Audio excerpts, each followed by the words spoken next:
moving on to the new remittance. The new remittance is a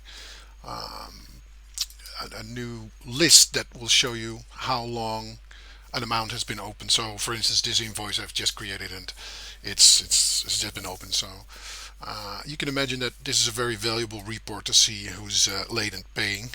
Now, the big benefit of this report is also does it historically. For instance, like if we would say yesterday, the 10th, there was no open invoice, so there was nothing open.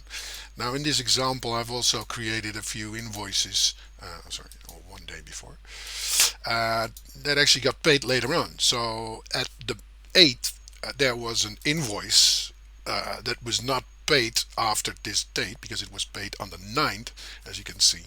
So it actually was open at the 8th. So this allows us to create historical open item lists. Now it is a pretty how do you call it, daring algorithm. So I'm always trying to get the data right, but there could be like errors in your link off. So one thing this report guarantees is that it will always create a balance entry to match exactly your balances on that moment in your general ledger.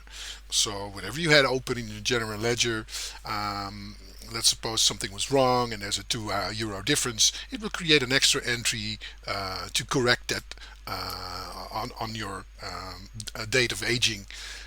So you can actually really a good spot the differences because it's called correction, and of course you get a 100% good report whatever happens. So mainly it will show you the amounts, of course, how long were they open from this date, any unknown things. For instance, you can also have a debtor that doesn't have open item activated, and it would not show up in most of the open items, but it will show up in this report as it must match the complete total of your totals in the total viewer.